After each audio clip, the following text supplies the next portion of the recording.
A Quiet Place. This is the directorial debut from John Krasinski. He also stars in the film along with his wife, Emily Blunt, and a cast of very talented young actors.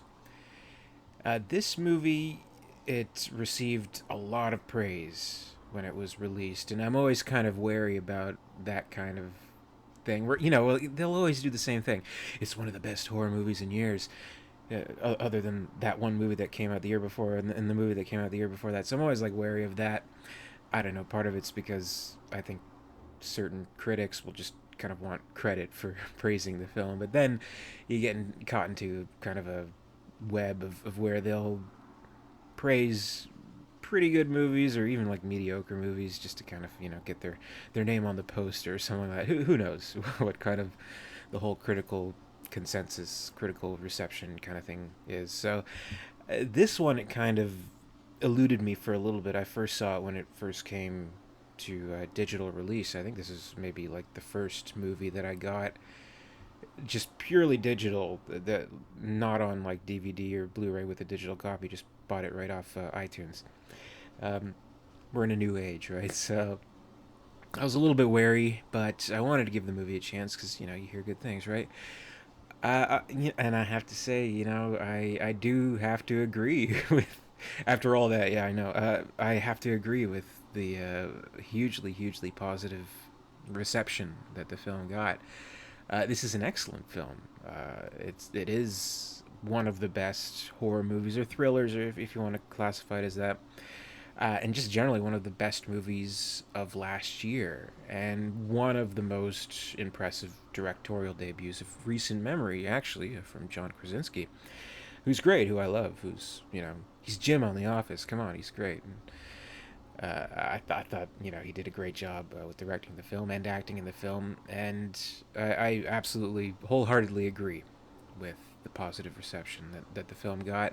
A truly great film, it really is. And I'll probably go into spoilers a little bit, at least like for the opening scene of the movie, which it kind of like it does kind of necessarily set up a lot of kind of the character motivations and their plights throughout the rest of the movie. So I'll probably spoil a little bit of that, but maybe not everything else. So anyway, spoiler warning, but you don't need me to tell you it's a great movie. All the other critics have said that, but here we go.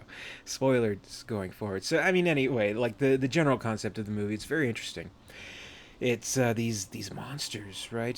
They've come into the world somehow. It's not fully explained, which is good. It's kind of like the Night of the Living Dead, at least the original one, approach. Where like, where did these things come from? What are we learning? So we'll see a lot of newspaper clippings and things like that, and little notes that the father, played by Krasinski, writes on the board, and like, oh well, this is that and that. But the thing is, the monsters are attracted to noise, so they can only capture people, kill people through hearing, and as long as you're quiet, they won't get you. A Quiet Place. There you go.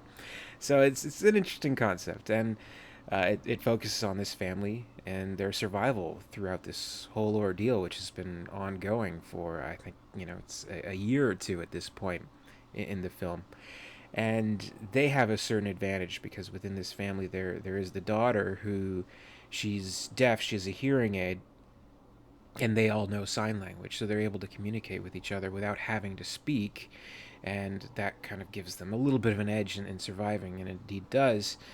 But at the very beginning of the film, we see that the daughter, she gives the younger son like this little play toy because he sees it in the store that they're kind of looking for supplies in, looking for whatever they can in, and she thinks she turns it off, takes out the batteries, but no, it lets off the noise, and the monster gets the little kid, and it's very shocking, and that's what opens the movie, and that's really cool. A very wrenching scene.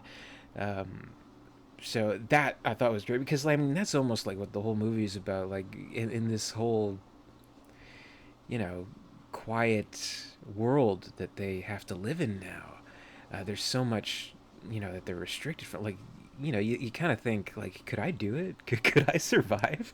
I don't think I could. I think I'm kind of a klutzy person. I'll knock over shit all the time. So I think I'd be a dead man walking. I wouldn't last 3 days in this circumstance. But you kind of think,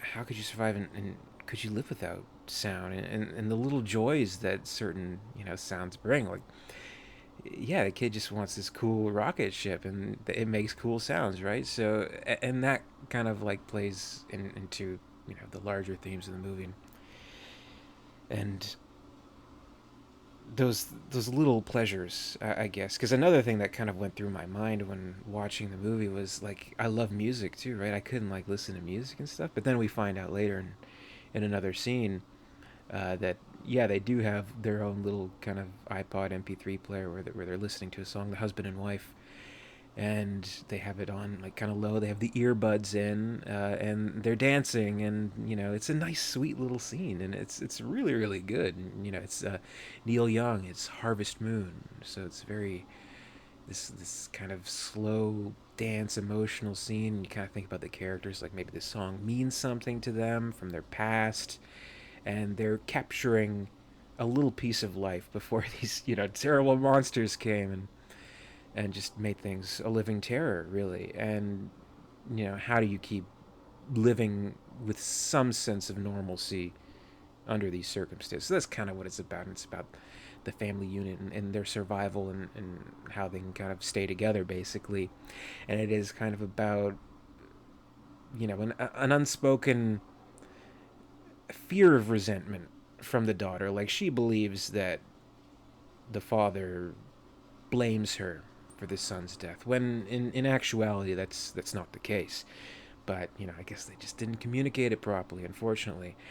So that's like a big part of the movie. But when you kind of think about it a little bit, at least as an audience member from the outside, you're like, well, I don't know. During this opening scene, they're like walking in this pretty large spaced out line, so maybe it was his fault, but shouldn't point fingers or anything like that. So but regardless, I mean, it is a movie about family, and it is a movie about survival and relationships within the family and things like that. And I think it plays that extremely well. Not to mention, of course, the hugely tense scenes that they're able to create using this plot line, which, I mean, it's in a way it's kind of a gimmick, right? I mean, a lesser movie wouldn't have been as good as this was, and as meaningful as it was, if they just like kind of purely played it with that gimmick, right? And it is, in essence, it's a silent film. I mean, obviously it has sound, and I think it was nominated for best sound for Academy Awards or something like that. Best sound editing, mixing, maybe. Um, so obviously there's sound, there's music, and things like that. And there are a few scenes, or actually maybe only one scene at the waterfall, where we do actually hear the character speaking, and everything else, it's basically a silent film. So we trust the film visually, we're engaged visually, and we're watching closely and things like that. So I think that's pretty cool that they can pull that off in this day and age, because I mean, like, obviously, like, way back then, horror movies were silent. Like, some of the most popular silent films were horror movies, like Nosferatu, Cabinet Dr. Caligari, or things like that. And there's something creepy about not being able to hear voices or like phone notifications or things like that.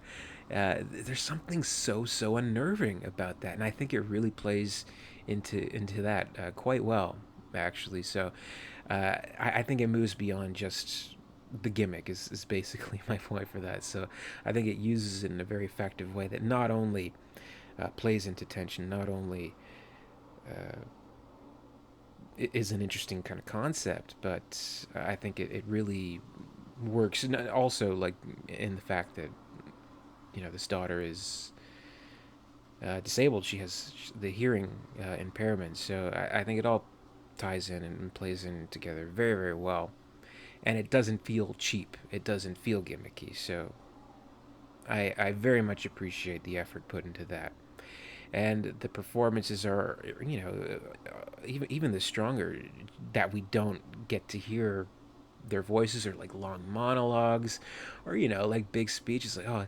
Dad, do you blame me for little Joey's death?" or whatever the kid's name was, like, nothing like that. Um, so it does kind of present this whole new challenge to the actors, where they have to emote quite a bit more than usual, I guess, and they really have to sell it with facial expressions, body movements, and just the way that the cinematography is set up, and how it establishes its scenes, and how it creates the atmosphere of any given moment of the film. So I think that is kind of unique, and that's something that I don't quite take for granted, and I don't think it's like kind of a silly gimmick or anything like that. So an exceptional job with this movie, and I don't know, like with the big, family aspect to it, the family drama to it. I think it heightens it even more. It is a good movie about family at the end of the day. I even I watched it with my family. I watched it with my parents. This might be like the best movie to watch with your parents, where it's like, you don't necessarily have to like stay quiet during the movie. You know what I mean? Like if you're like, "What's that guy doing? Oh, he's picking up that thing. Yeah. Oh, that thing. Oh, you know what I mean? I don't know if you have parents like that and watch movies like that. To watch it in a theater would have been terrible to me. Like I'd be so self conscious. Like munching on popcorn or whatever. But that's neither here nor there. So all that's great. Good family message to it, and the monsters are cool too. Not to downplay the actual horror elements of the film either, because there's some pretty threatening, disgusting, interesting looking kind of monsters. They're not like the most unique things. They're kind of like, I don't know. They kind of remind me of like the Starship Troopers kind of claw monsters a little bit. But what's unique about them is that they have superb superior hearing, and which is why they're after humans, and why they're so attracted to noise, and how they can hunt them down so effectively. And they have these like cool, like, I don't know, like, I guess you call them ears, and like there's these openings, and it's cool. It's cool kind of stuff, cool monster kind of stuff. So I'll give them credit for that as well. And yeah, again, very suspenseful movie. Lots of great scenes. Like there's one scene. I don't want to spoil too much other than the beginning scene, because I don't think that's too bad of a spoiler. But one scene with a nail, it was like cover your mouth and like almost want to gasp kind of scene. That was great, and some other scenes too, and things like that. And in general, it does kind of amount to, I don't know, sort of an open ended ending to the movie, sort of a sequel bait kind of thing. Actually, as I'm recording this, I think they finished filming the second movie, so there is going to be a sequel. Who knows if it'll be any good, but whatever. That's neither here nor there. But it ends in a way that is satisfying, but it does leave things up. Like we learn certain things, like there's certain revelations. You're like, okay, yeah, I can see where they're kind of going with this. That's kind of cool. But then it's like, oh, they're leading up to something that they're not really going to show, are they? It's kind of like the modest, low budget, leave it to your imagination kind of thing, or wait for a sequel kind of thing. I'm sure the sequel had a much bigger budget than this one had. But either way, I mean, I do think it's a great movie. I think it's kind of an instant classic, and I agree with all the positive reviews, and it was one of the best movies of last year. So, huge kudos to the movie. I think it's fantastic. Definitely check it out if you haven't already. Perfect, absolutely perfect for Halloween October viewing. So, if you haven't, definitely check it out. Thank you very much for watching. Stay tuned for more 31 Days of Horror reviews, and until next time, I'll see you later.